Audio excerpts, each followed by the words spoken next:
So we had about a 20% advantage over the house. Bought a roulette wheel. We studied the motion of the ball and the rotor. We built a computer, a concealable computer, using the same chip that the people who made the Apple computer were building at the time. And we used it to go into the house. One person would gather data about using a switch that was concealed in the toe of a shoe, clicking the switch every time the ball passed the reference point, which then gave us how fast the ball was moving and where it was. And then the computer would make a prediction when the ball was the order of 6 seconds away from falling off and relay that prediction to a second person. And that person would then make bets on numbers in the area of the wheel where we thought the ball was most likely to land. So we had about a 20% advantage over the house. Dr. Doyne Farmer, you've written about roulette and the economy as scenarios where the seemingly random becomes predictable. What did you do to reliably beat the house in roulette? My friend Norman Packard and I realized that roulette, to a casino, it's a random number generator, but to a physicist, it's a rolling ball on a circular track with a counter-rotating center. And so from the physics perspective, there's a possibility to predict what's going to happen. And that's made more possible by the fact that there was typically the order of 15 seconds that elapse, 10 or 15 seconds that elapse between when the croupier spins the ball and when they close the bets. So during that period, if you can gather data about what we physicists would call the initial conditions, and if you understand the forces acting on the ball, then you can predict where the ball is going to go, at least well enough to make a bet that will win on average. So we did that. We bought a roulette wheel. We studied the motion of the ball and the rotor. We built a computer, a concealable computer, using the same chip that the people who made the Apple computer were building at the time. And but ours was a lot smaller. And we used it to go into the house. And the way it would work is that one person would gather data about the ball with using a switch that was concealed in the toe of a shoe, clicking the switch every time the ball passed the reference point, which then gave us how fast the ball was moving and where it was.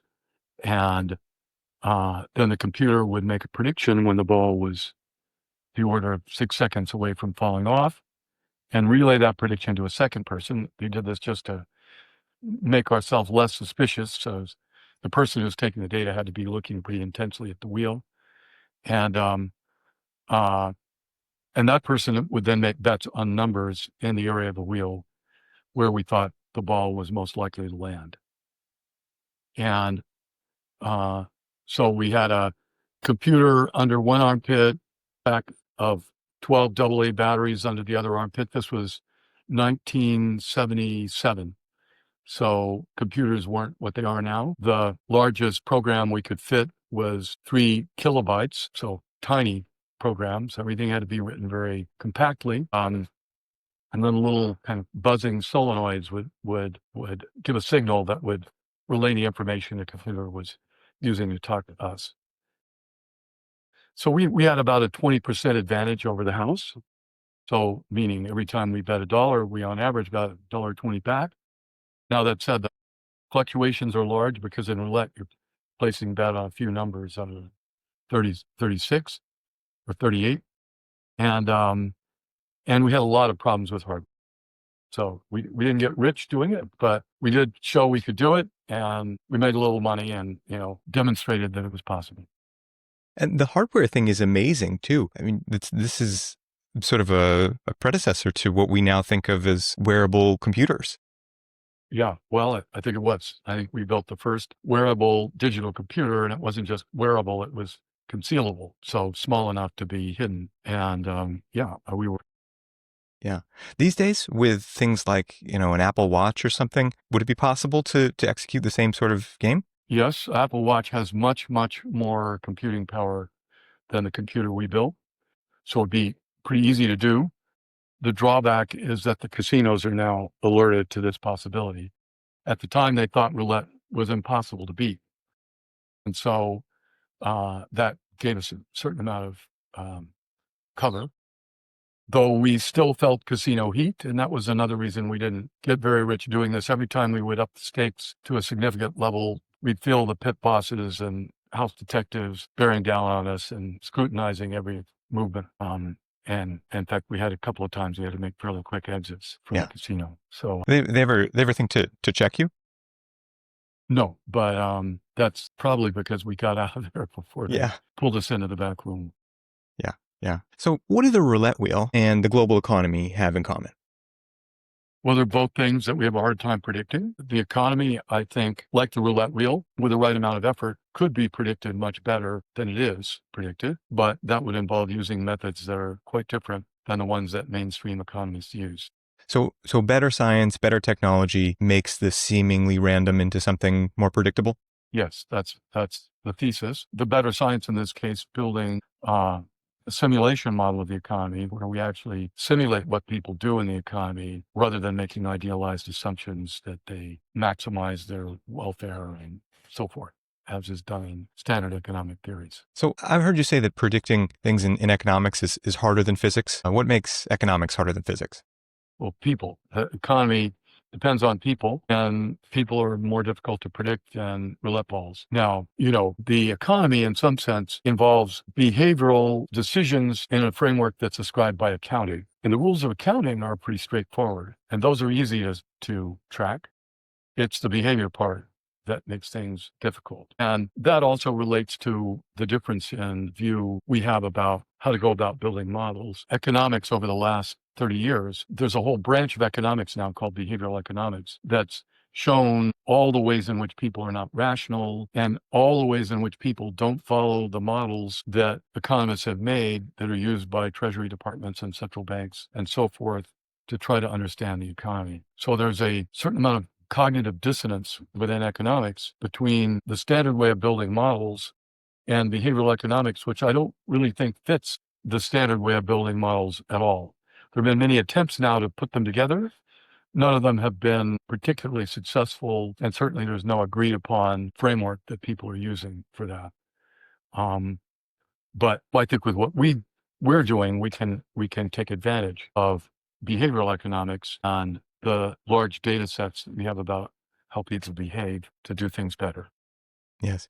Yeah, I've had Dan Ariely on the show a couple times, who's a behavioral economist from Duke, and we've talked about some concepts in his work. What do you think are big things in behavioral economics that people should be aware of that might surprise them when trying to understand the economy?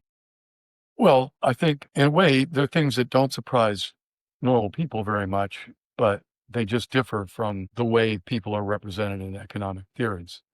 And the most important thing is simply that people are boundedly rational, meaning, well, I first should explain what rational means. In economics, rational means being able to do any calculation. It means understanding the world objectively and having things be consistent. It can mean slightly different variations of these things depending on the context. But real people aren't that way. Real people, I can do some calculations. I can't do others. It's very context sensitive. I like to say, when I was 9 or 10, I learned the strategy in tic-tac-toe whereby you can always get a draw, even if you're the second player. And once me and my friends started using that strategy, the game got completely boring because it would always be a draw. So we quit playing.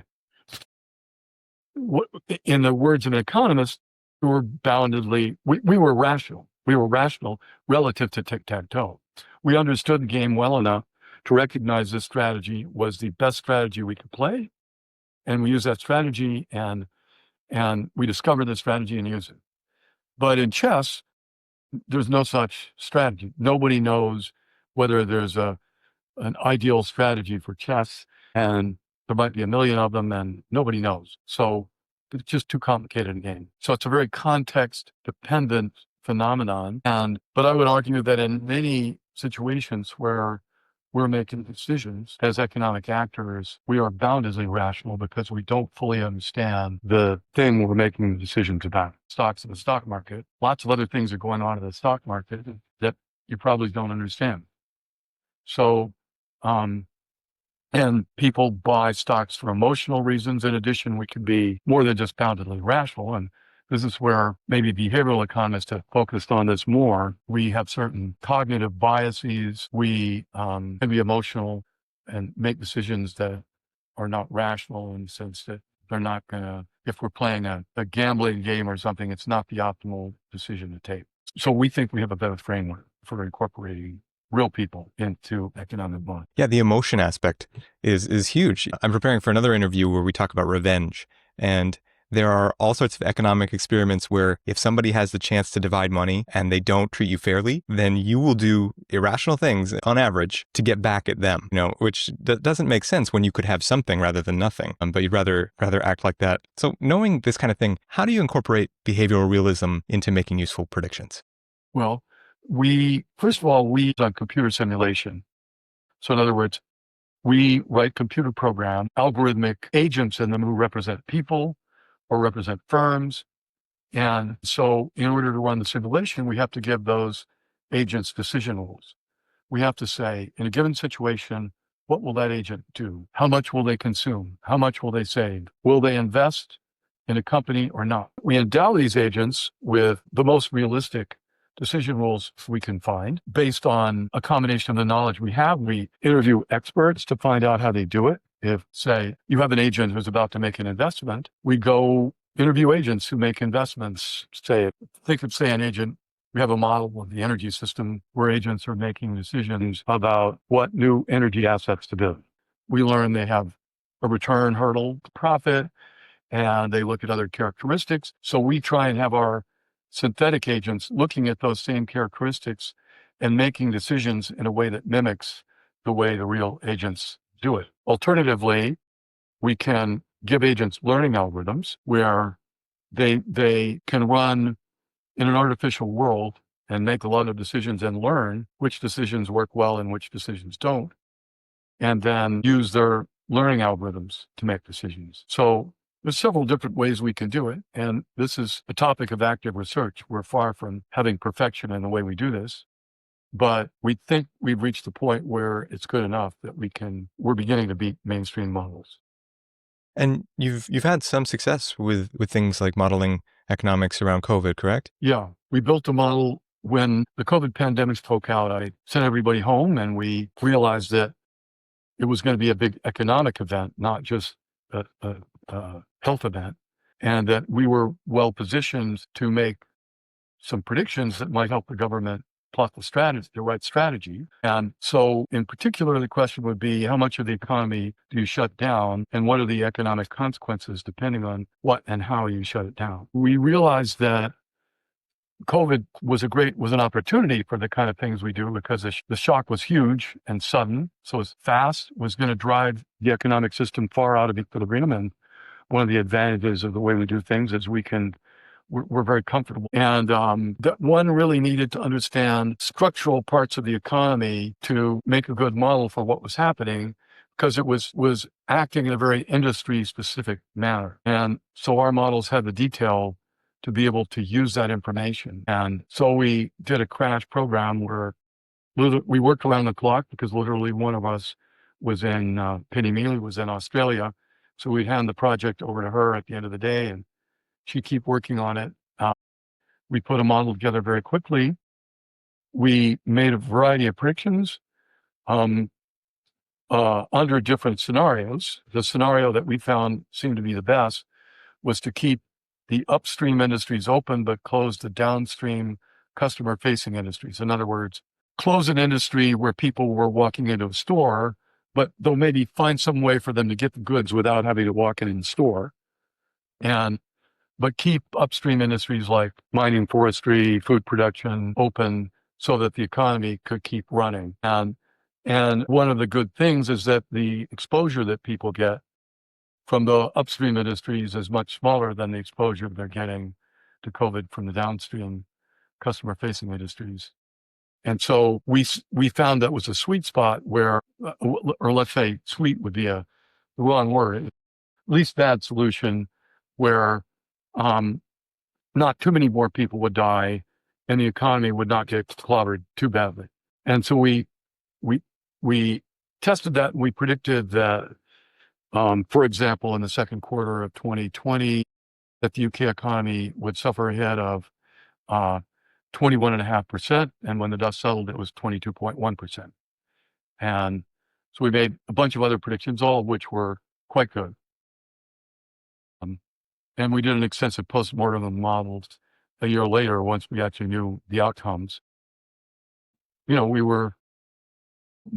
got things right for the right reasons. But the important point is the model was very different than the model the models the economists were making, because we didn't assume the economy was in equilibrium. It was a dynamic model where every day each industry would look to see what its inventories were, whether it had the essential goods it needed to make its product, whether there was any demand, whether they had labor. If they were missing any one of those things, then they weren't able to produce at their standard level. And so we could really see the shocks, the COVID shock, propagating around the different industries and the economy and changing dynamically. An industry would run its inventories down and then suddenly stop producing because they couldn't produce. Industries that depended on their product couldn't produce either. And so you would see these cascading failure effects kind of ricocheting around the economy. And luckily, the hard lockdown that the UK made wasn't so long as to really bring the economy completely to its knees. And when they reopened it, actually using the strategy we recommended, the economy began recovering again. And Dr. Farmer, you're saying the economists as though you are distinct. What is the difference between you and an economist? So I'm being sloppy there. I guess I should have said mainstream economists. There's a standard model that economists are taught as students for doing things that involves assuming each agent maximizes their utility.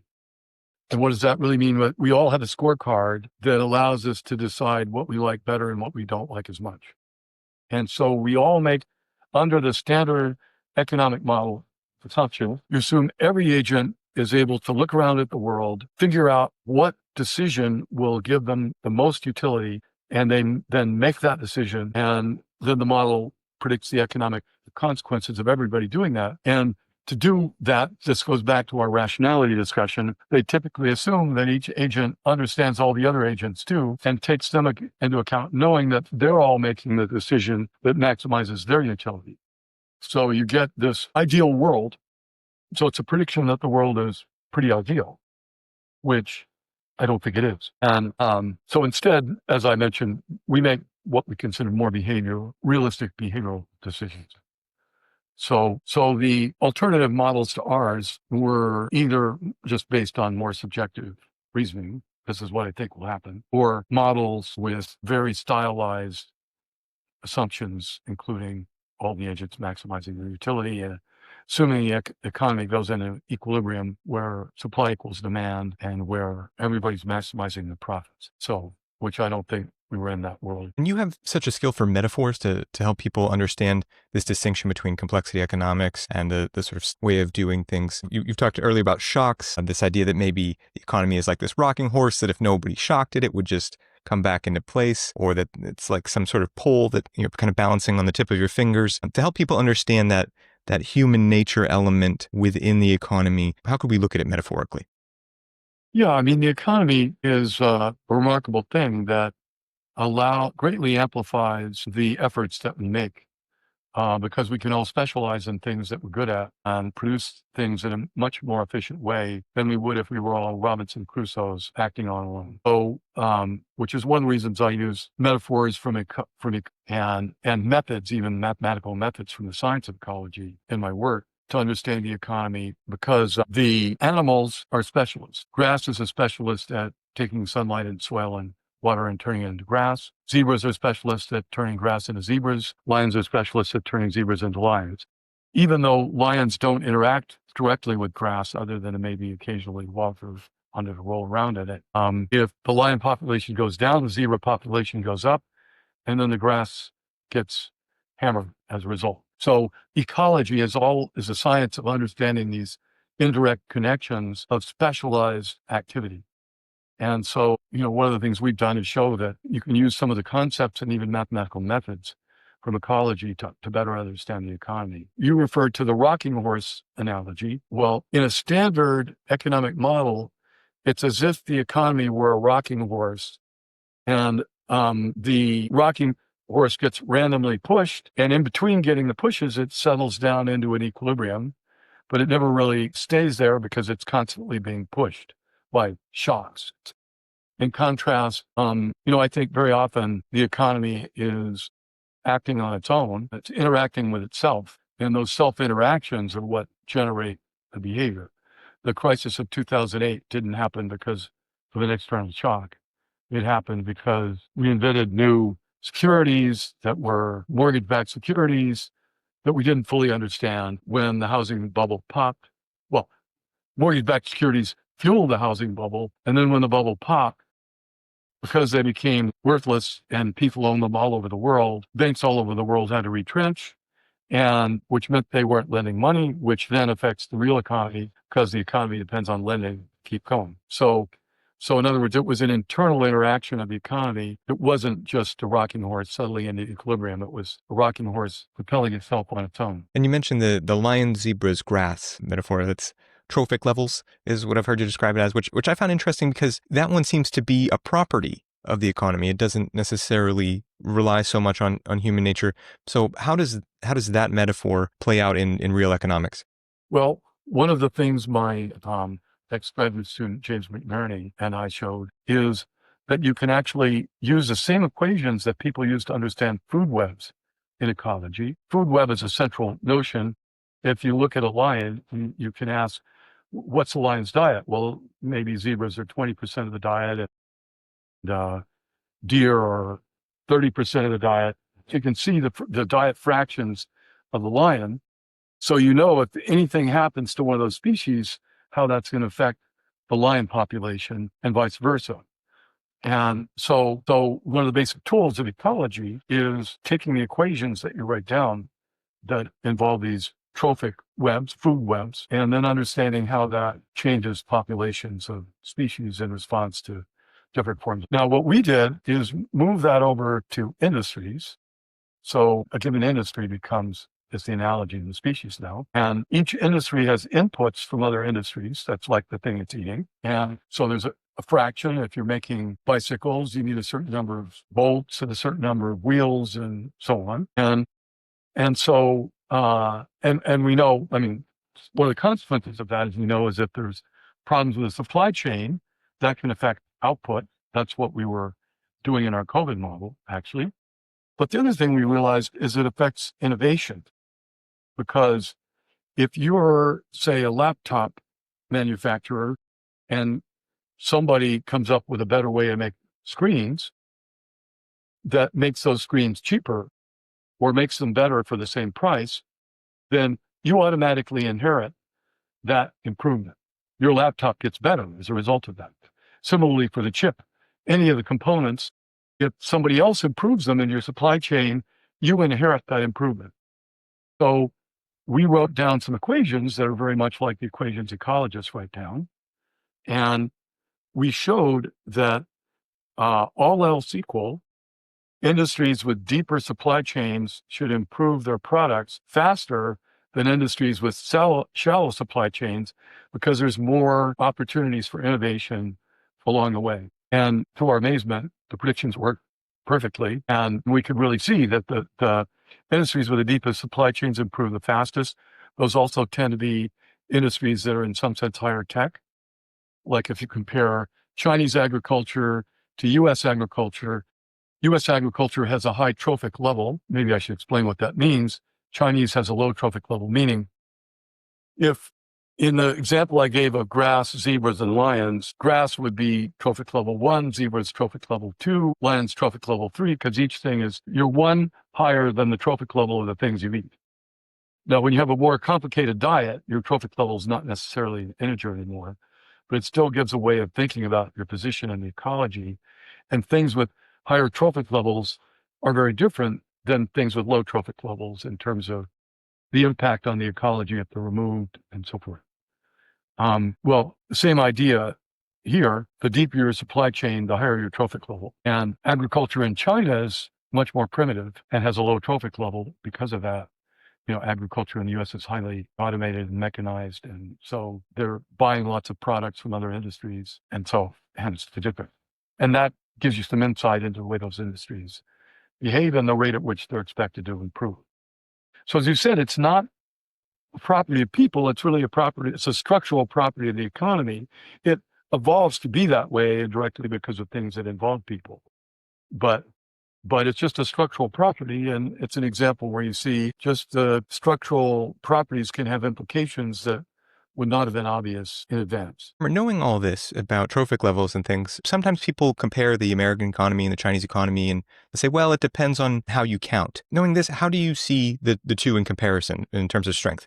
Well, under the trophic level analogy, the Chinese economy has a much higher trophic level than the U.S. economy because they manufacture a lot of stuff. And when you manufacture things, you get a high trophic level if you have a product that has other products as inputs that themselves have high trophic levels, which means basically amounts to having a deep supply chain. And hence, Chinese manufacturing has deep supply chains. The U.S. now has a much more service-oriented economy. I think 80% of GDP in the U.S. is now service-related, and service industries tend to have shallow trophic levels because most of the value comes from just the employees themselves rather than the inputs that are bought from some other industry. So we believe that some of the rapid growth rate of the Chinese economy comes from their high trophic level. I think I do the calculation in the book, and I can't remember the number now, but I think it was something like slightly under half, 2/5, as I recall. I could be misremembering. But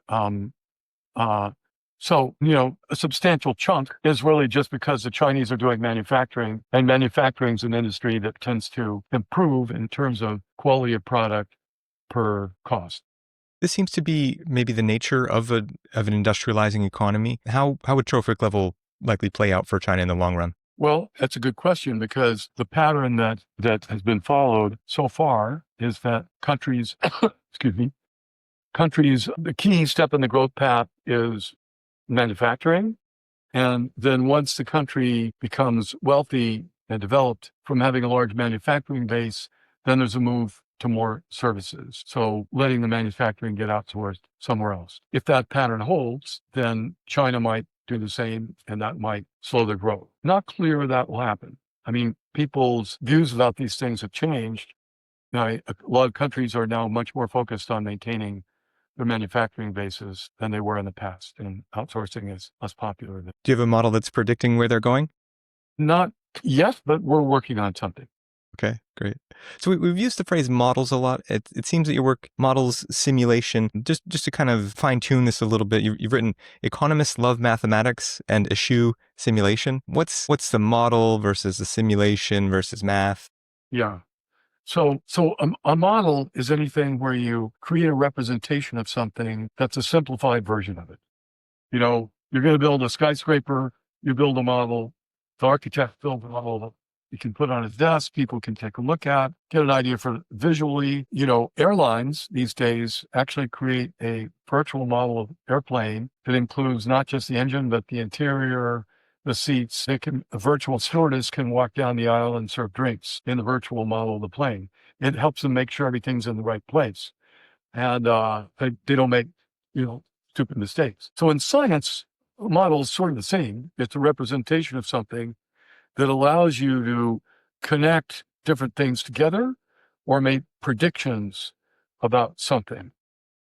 It's a simplification that's good enough to be useful. In physics, models are traditionally made using mathematics.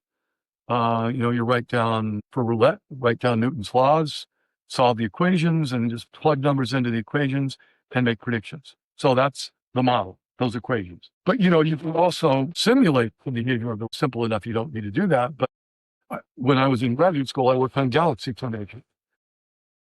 And so there are the equations were too hard to solve, so people would simulate them on computers and simulate the force of gravity interacting on lots of stars to see what happened. Do the stars form into galaxies or not?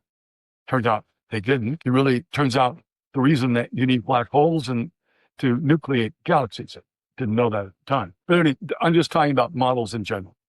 Now, in economics, models are made as in physics, using mathematics, using the assumption I mentioned about maximizing utility. You write down a utility function, as they call it, for each agent. That agent might say, I like to consume stuff. Or it might be, I like to consume stuff, but I'm taking into account the future. I'm not just worrying about now. I'm also worrying about the future.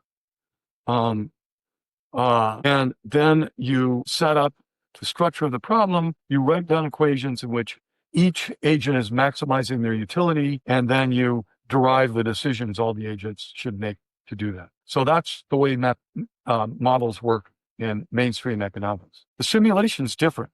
You say, let's mock up, like with the airplane example, let's make a virtual world where we have virtual companies and virtual people, and those people are virtual laborers who work for the companies in the model, and they're virtual consumers who consume the goods produced by the companies in the model, and they take loans from a virtual bank, and they live in a virtual house that they make mortgage payments on, and so on. So it's a little replica of the world, it's kind of like the Matrix, if you're familiar with that movie, but, not so accurate. I mean, we're not going for that kind of decision. And the characters in our simulations are very, very far from being conscious in any sense.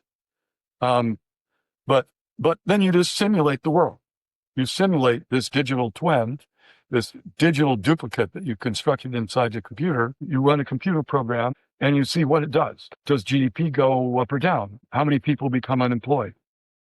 What happens to interest rates? So you can simulate a world and see what happens to all of these quantities that we worry about in economics, but doing things completely differently the way mainstream economists do them. We've talked a little bit about models from ecology regarding this sort of thing. How do you take models from biology?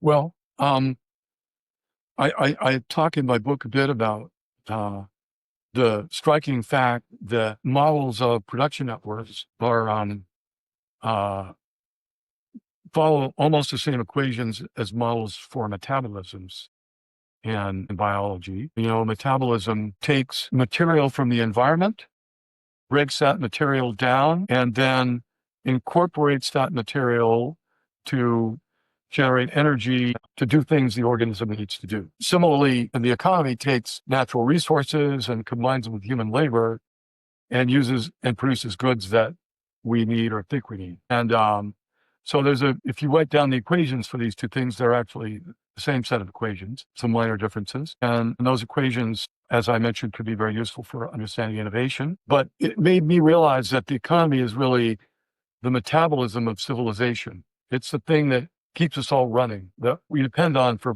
basic stuff. In the same way we depend on food. Without food, we can't do anything else, at least in the long run. So the economy plays a similar role. But maybe you were asking me about something else. I'm not sure where your question was heading. Yeah, we're on the same page. And so I think of this as being so important, like our digestion. And with our digestion too, we have sort of a gut brain. We get signals back from the gut that can influence our minds and things. What's the metaphor there? Well, I think the gut brain is a bit like the financial system in a way. When you first look at the financial system, you might go, what is this really doing? Why do we have it? What good does it do? It's clearly a casino, and businesses need money. What does money do? The financial system is a kind of a brain that makes decisions. I think your activity is worthwhile, therefore we will lend you money. I don't think your activity is going to pay off, so I won't lend you money. So by directing where money flows in the world, the financial system is a kind of guiding hand in the economy. It's guiding it like the gut brain that you mentioned, where if we have a brain in our gut that's apparently as big as the brain in the cat. And if that brain fails, there are diseases, like there's the equivalent of Alzheimer's for the gut brain. You'll die unless you're on an intravenous drip, because your body will cease to be able to digest. So it's not like, you put, in high school class, you put something in Coke and it dissolves, and that's like digestion. But you really need your nervous system to make your digestive system work. And so that's the role the financial system is playing. Now, I question sometimes whether that's really working right. our financial systems caused some major instabilities that really knocked the economy off its course in a significant way. And increasingly, the financial system is more and more people are involved in the financial system. It consumes more and more of our effort. It's not clear to me that the value added is really there. I suspect that we could get by with a much simpler financial system and be just as well off. And to be clear, when you say financial system, are we talking strictly lending in banks? Are we talking central banking? Are we talking individuals who are buying shares of a company? What's that mean to you? Well, all of that, a little bit. I mean, an investment bank, that's like the essence of the financial system, or a venture capitalist is also part of that system. As an individual buying shares, I'm also doing a lot of other things, but that activity of mine is I'm participating in the financial system and affecting the decisions that get made. So it is a sort of a collective brain, because if people go, wow, this is a great product, I think it's going to do well, then they put a lot of money behind it, then it makes it easier to build that product, and the prophecy becomes self-fulfilling. So we've got a gut, a metabolism, we've got a gut brain. What's the brain? Well, that's a good question. I think as a civilization, I like to think that science and social science in particular can help make us more conscious. That is, so far, humanity just kind of stumbles from one thing to another. We're more or less flying blind. Things happen for whatever reasons they happen, and often not a lot of prescient understanding about where we're going. To the extent that social science becomes predictive, we can use it to predict what the outcome of our collective actions will be, and we might be able to use it to guide our course better. We already do that with physical science. We have telescopes that look at the sky, scan the sky for asteroids. If we detect a dangerous asteroid, we potentially could do something to move it so that we don't collide with it. So that's an example where we're really using the science to protect our collective good. Climate change is another great example where climate scientists are able to see this phenomenon that's mostly really happening 100 years in the future. And if we could get a shit together, we could anticipate it and deal with it.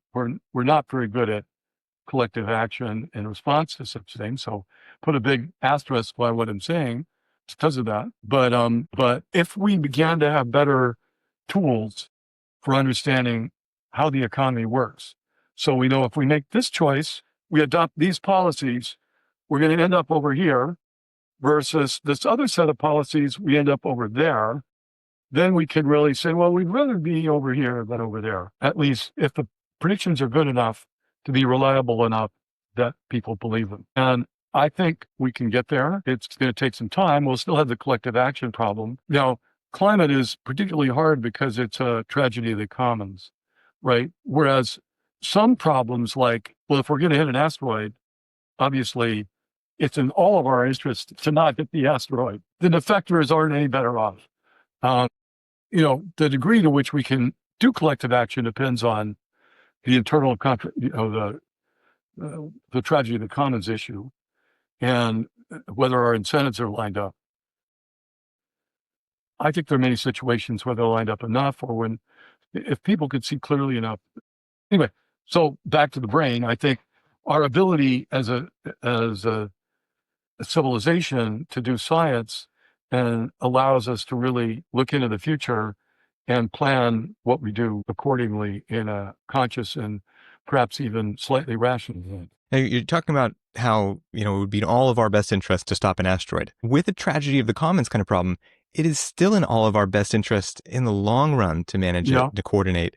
And yet we all have these short-term incentives. What do you think can be done about these more short-term thinking issues?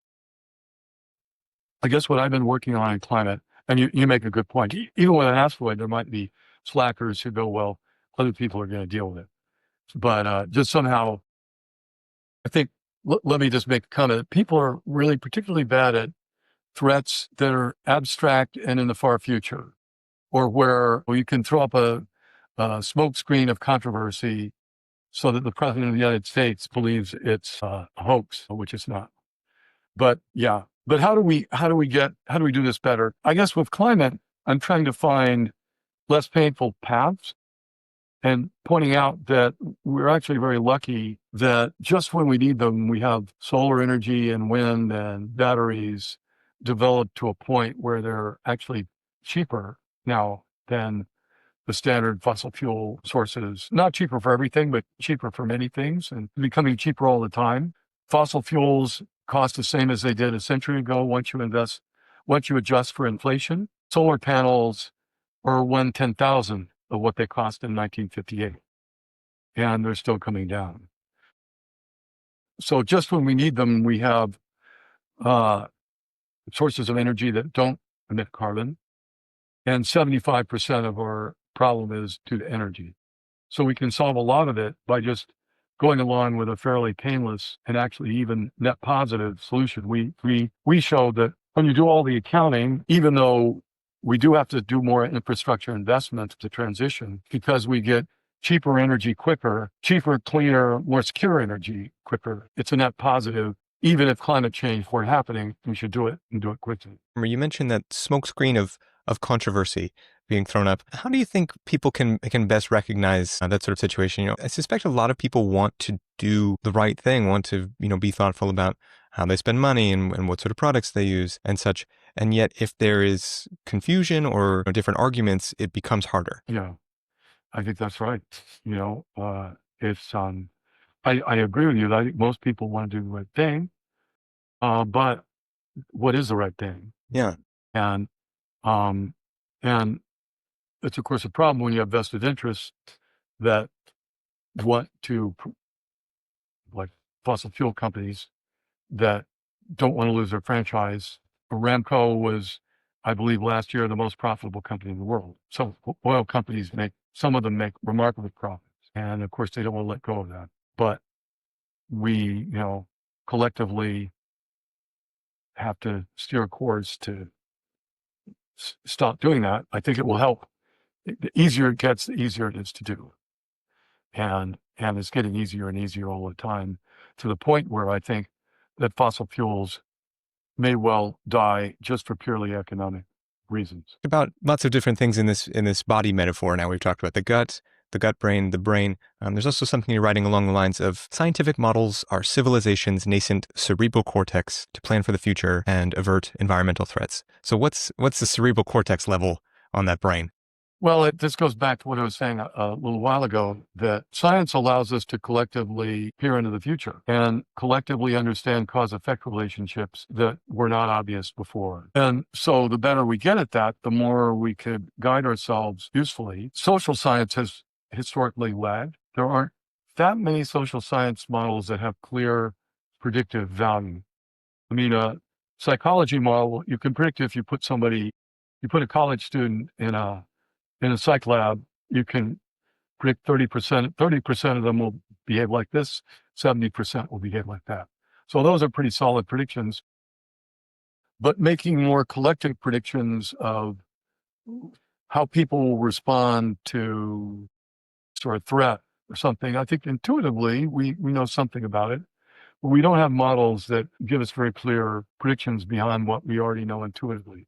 I think the better economic models we're building are examples of first steps down a road towards using science to better collectively understand ourselves. What problems in the world would you like to see these sort of economic models applied to?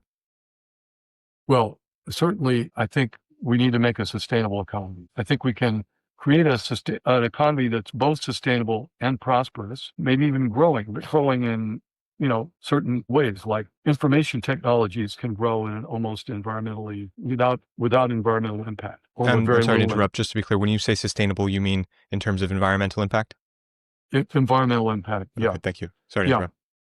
Yeah, and it's sustainable in the sense that we're not taking away from the capital of future generations. We're using what we've got in a way that we could keep doing for a long time. And I think we can achieve that goal. We just have to focus on it a little more. And I think the kind of models we're building could be guides in helping us do that. In social science more generally, I think we really need to understand polarization, for example. We know a lot about it. We still don't quite know how to get rid of it. It's in lots of people's advantage to keep it going. I think most people don't really want it. I doubt that most people say, I really want a polarized world where I can hate those goddamn other people. We're in a situation where we demonize the other guys unrealistically, so I think. But we're caught in a trap where we can't escape. And it's a collective trap that I think better social science could help us understand how to get out of it. It seems we're kind of back to these tragedy of the commons ideas, or these not even zero-sum games, these sort of negative-sum games where we're all playing and yet it can make things worse. With your models, what do you think could be done to reduce inequality in the world? Well, I think lots of things can be done to reduce inequality tangibly, from giving more power to labor unions, increasing wages by minimum wage, tax redistributions, all of the numerous levers we can pull. That then the question is, what are the economic costs and benefits and trade-offs? And traditionally, there's the Laffer curve and the idea that trickle-down economics, you give more money to the rich, they invest more money and they make more stuff, and then we're all better off. I think the reality is more complicated than that. I think there are periods when the economy is investment limited, perhaps, but there's other periods where the economy is demand limited. This goes back to Keynes's observation that you can't produce things if there's nobody to sell them to.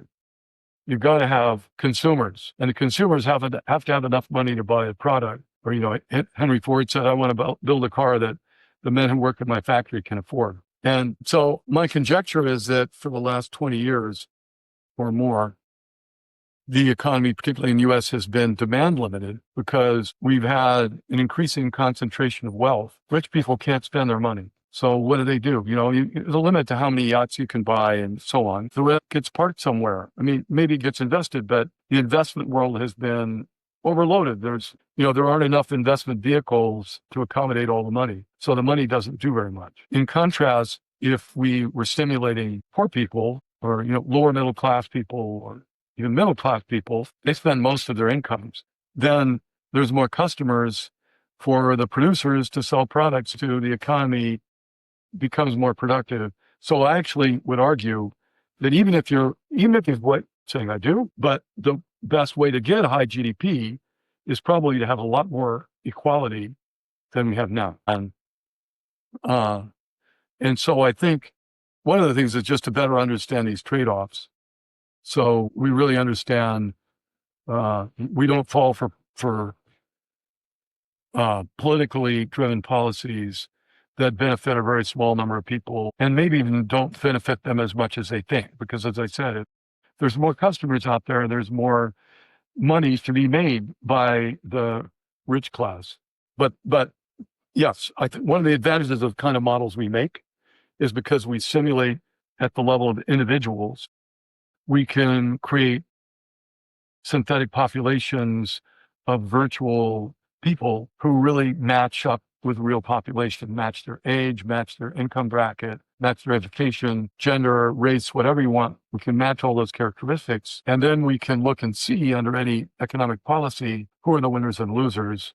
So we get a clearer view of economic outcomes. And again, to maybe throw something out might be controversial, but I would argue one of the places where the Democrats, and I'll admit I'm a Democrat, have gone wrong is in believing the economic advice they were given, which at the time I believe too, that outsourcing is good. Immigration is good because it boosts the economy.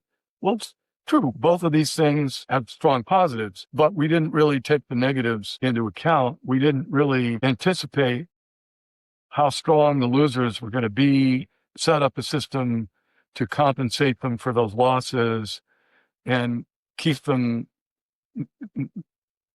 sharing the prosperity that increasingly is only held by the richest, sharing that prosperity properly. So I think if Democrats had better understood these things, they would have had different policies.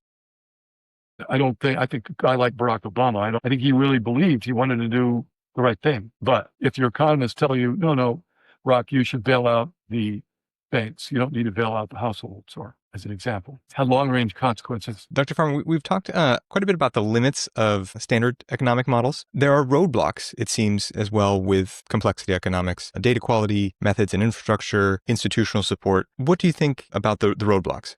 Yeah. Well, I mean, first of all, it's not a panacea. It's not like we're going to make economic models as good as celestial mechanics, but I just think we could do better. The roadblocks are, as you said, the quality. We're always limited by how good the data is. These kind of models, you really like to see microdata where you can get down to the level of individuals. You don't need to spy on people, but you at least need to know this kind of person makes these kind of decisions in this kind of situation. So having better data about firms, supply chains, there's a surprising amount of missing data when you try and get down to the micro level. And the reason for getting down to the micro level is then you can micro test everything. You can immediately see when you're doing something wrong because you say, wait a minute, this block of people, they aren't behaving like the real group does. Something's wrong in the model. So you can make sure, it's a way to test and make sure that everything works right. That's why data is so essential. There's computer power, but we more or less have the computer power we need. We still end up burning big computer budgets, but that's getting better all the time. Another thing that's positive is AI you can mimic economic agents with AI and agent-based models. That's a frontier of research that's exploding right now. But back to the roadblocks. I mean, the biggest roadblock is just that there are no resources being thrown at the problem because mainstream economists don't believe this is the right way to do it. It's not how they were taught. It's a different culture, different philosophy about model building and doing science. And maybe even it's threatening to them because if it works, it means a whole different way of doing things would start to take precedence and eclipse what they've done. So it's some combination of factors. If the roadblocks were removed and these models and simulations grew to be incredibly accurate and reliable over and over again, would we hit a situation where because we could predict things, then we would make decisions that would throw off the predictions, or would it be some sort of back to the future type scenario where because you know what's going to happen in the future, you end up changing the future? Yeah. Well, yes and no. So first of all, we're never going to have perfectly accurate predictions from economic models, I think, but maybe we can at least have pretty good predictions. And it's true that predictions influence outcomes. Their prophecy can become self-reinforcing or self-negating. And I've studied such things. I have a paper called The Reality Game where we systematically put such effects into a simplified betting game and show how that changes things. And what you see is it's typically, it depends on the level of self-reinforcement, how much of the behavior is just objectively determined and how much of it is determined by perception. So as long as there's a significant component of objective determination, then prophecy, the prediction, may accelerate getting to an outcome quicker or may make the outcome somewhat stronger, but it doesn't change it in the broad sense. It's only when the world becomes completely subjective, then the outcomes becomes completely random based on whatever the people think, right? And it's worth bearing in mind that we use predictions all the time to, for example, to keep us from doing things. I predict that if I run out into the street, I'll get hit by a car, so I don't run out into the street. So predictions are typically conditional on actions. And as we go through our life, we're making predictions conditional on some set of actions, and we choose the action whose prediction looks most favorable to us. So that's the key thing to remember about social systems is the most useful predictions are really, it's easier to make conditional predictions sometimes, but we do use prediction as a way to guide ourselves through the world by selecting outcomes that are the best. And so it is always changing our view about the future and changing our behavior. But it's extremely useful because it allows us to do that. So there is, as you mentioned earlier, this sort of ground that standard economics has, and maybe letting go of some of that to different ideas is hard. For people who are coming up as economists, students, that sort of thing, what would you suggest that they consider when looking at how they approach economics with their careers? Well, I have to be careful here. I think, you have to ask yourself, what do you care about? If you care about just having a career and that's the important thing, just follow the herd. But I think there's an intermediate step where and I've known a few people who are beginning to do this now, younger economists, who are on one hand playing the game, but steering themselves a bit differently and creating opportunities for doing things differently. Because I do think that economics is on the threshold of change, and the early adopters are going to be well positioned when that change finally happens in a bigger way. But I anticipate it's going to come in the next 5 to 10 years. We'll really start to see mainstream economics becoming a lot richer and people abandoning right now ironclad rules about how economic models have to be built. Dr. Farmer, before we get to our last topic, for people who want to know more about this different school of thought, where should they look for you online? Well, I have my website, doynefarmer.com, and I have my book, and one of these days I hope to start putting things out of my Substack. That's one of my end of year resolutions. So I hope to start putting. Great. We'll put some links in the description for people to check out. And my last topic, you talked about going with the herd or not going with the herd. You have had a career of adventure. You've been so many places. I'd love to talk about a couple of them. What was it like at Los Alamos as an Oppenheimer fellow? Well, it was an interesting place to be. It wasn't quite what I thought it would be. On one hand, it was Los Alamos is a kind of a dreary town, a dreary company town. It's set in a beautiful location. And, there's this security fence that you're either inside the fence or outside the fence. So I worked outside the fence, but I did get a security clearance so that I could go inside the fence, which was useful at times. Though I tried not to learn secure classified information because I didn't want to have the responsibility of making sure I didn't divulge it. But it was an interesting place in that there were a lot of really smart people there, and it was a very freewheeling, open-minded, scientific environment where you could explore just about any idea, and if it was interesting, people would be interested in. So it was a great experience for me. I was there for 10 years. And so much of what we associate with these places, Los Alamos, I mean, just the name Oppenheimer, we think of weapons. For those who don't know, I mean, what were you doing there? I was doing kind of what I do anyway. I was doing chaos theory, coming up with better predictions based for chaotic time series. I worked with postdoc of mine, Chris Langton, to help start a field that's now called artificial life, made theoretical biology models. We made a model for the immune system. So I had the freedom to do what I wanted to. And the ability to draw on some remarkable lines. When I had mathematical questions, I could walk upstairs and query some very smart guys who were left over from the Manhattan Project days. An incredible resource. Incredible resources. I mean, Oxford. Now, you've written in your book about how Oxford has the dining hall that is probably the inspiration for the Great Hall in Harry Potter. It is this academia cultural hotspot. What's it like at Oxford? Well, it's fun. It's got its stuffy British side, but it's also a place where with brilliant intellectuals and eccentrics, it's very international, and it takes some time to understand how to navigate it because Oxford New College at Oxford is named as such because it was founded in the 1300s. So the ancient traditions, Oxford's the second or third, the longest running university in the world. It's got the bureaucracy to prove that's true. So it's a complicated, with colleges and departments and institutes, it's a very complicated landscape.